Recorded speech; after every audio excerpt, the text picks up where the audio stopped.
The halls of the Aurorian highspire trembled under the fading echoes of another distant shockwave. The war had dragged across the stars for cycles without number, carving scars across worlds and hearts alike. In the highest chamber of the palace, Empress Ralina stood before a window of crystal alloy, her posture unwavering, though her spirit felt carved hollow. A swirl of violet nebula light washed across her silver robes as she stared out at the kingdom she had sworn to protect. But protection had not been enough. Not when it mattered most. Her twin daughters, Laia and Mara, had vanished during the siege of the Outer Moons.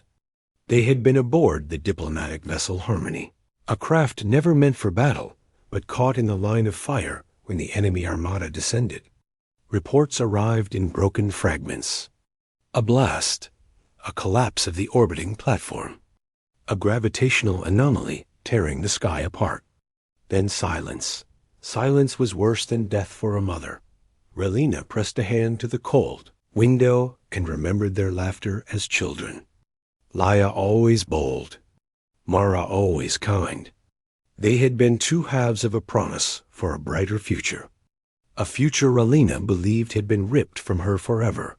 Across the star realm, Thales whispered that no one survived the fall of the Harmony. Ralina did not weep now. She had shed tears until none remained. What lay inside her now was a quiet ache sharpened into duty. She would lead. She would endure. It was the only way forward, but destiny had a way of twisting when least expected. Far beyond her kingdom, in the deep stretch between fading star roots, a lone human fighter skated through the darkness. The pilot, a soldier known only as Cole, had been dispatched by Earth on a rescue and recon mission after intercepting signals of distress in the old Aurorian territories. Most humans considered this region Forbidden's territory. The wars of the elder empires had spilled across too many galaxies, and Earth had no desire to be caught between ancient rivalries. Still, Cole volunteered. He always volunteered. To run toward danger was in his nature. His vessel, the Silver Wing, glimmered like a shard of starlight as it cut across the void. Inside, Cole checked the scanners again. 2 life signatures. Faint but steady. The small pod drifting ahead looked almost like a seed encased in frozen dust. He maneuvered closer. The pod surface was cracked, but intact enough to hold pressurized air. He opened the hatch slowly. Inside, 2 young alien women lay unconscious, wrapped in emergency stasis fields. Their twin features and matching ceremonial garments hinted at nobility or significance he did not yet understand. Cole's first thought was not of politics. It was of survival. He brought both aboard, stabilized their vital signs, and changed course toward Earth's nearest allied port. Hours passed. Eventually, one stirred, Laia. Her eyes opened with a jolt, golden like dawn fire. She gasped, reaching instinctively for her sister beside her. Cole stepped forward calmly. "You're safe," he said, voice steady. She stared at him, unfamiliar yet thankful. As she woke Mara, confusion shifted to relief. They both clung to each other with trembling breaths. Cole did not intrude. He simply waited, arms folded, watching the monitors. When the twins finally steadied themselves, they asked who had rescued them. Cole gave a modest answer. A simple human soldier. A fighter pilot. Nothing grand. Nothing extraordinary. But to them, he was everything in that moment. They explained what little they remembered. A flash of light. The Harmony splitting apart. A malfunctioning escape system throwing them into a collapsing gravity well. They had thought they would disintegrate. Instead, someone or something activated a failsafe pod. In darkness, Cole listened with quiet focus. When the twins spoke of their mother, the Empress, he realized the magnitude of their identities. This was no minor rescue. These were the missing heirs of an empire. Returning them home could alter the course of a war. or save a queen from endless grief. Still, he simply nodded. "Let's get you back," he said. The journey across the fractured star lanes was not simple. The sector was unstable. Old mines drifted like silent ghosts. Rogue factions scavenged anything that glowed. But Cole flew with precision earned from years on Deathworld terrain. The twins, though shaken, grew fascinated by him. Humans had always been depicted in Aurorian records as unpredictable wild spirits. They expected a reckless brute. Instead, they found someone calm, decisive, and strangely gentle in the way he monitored their condition. Mara noted the way he spoke little, yet observed much. Laia noted the way he smiled, only when they succeeded in small tasks, like recalibrating the star map or managing communications. They both wondered how a single human, in a craft so small, could carry such quiet strength. After 3 cycles of careful navigation, the silver wing reached the outer perimeter of Aurorian space. Instantly, defense grids locked onto them. Cole raised both hands and let the automated signals speak for him. The twins stepped forward, activating their identification emblems. The change was immediate. 1,000 lights blinked green. The gates opened. But before Cole could exhale, a squadron of Aurorian royal guards surrounded the silver wing. Their lead commander spoke with stern formality. "Human vessel. Prepare for escort. The Empress demands immediate presence." Cole nodded. He did not flinch. The royal escort guided them to the highspire landing platform. The palace towers rose like luminous wings carved into starlight. The air shimmered with energy fields and drifting pollen from bioluminescent gardens. It was a sight few humans had ever witnessed. As the hatch opened, Laia and Mara stepped out first. Their legs trembled, but they held themselves with the dignity of daughters of a throne. Cole followed, boots landing on polished alloy stone.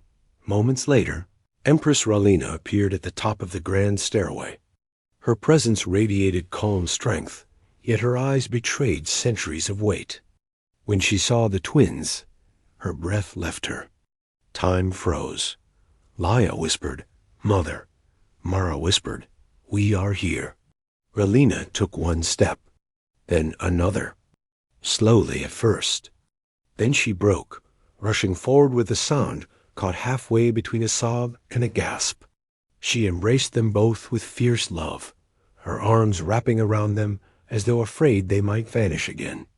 The twins clung back, tears streaking down their faces. The palace guards turned away respectfully.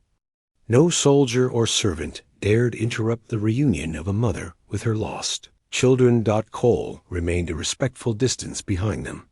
He watched as Ralina lifted their faces, checking every mark, every feature, as if confirming they were real.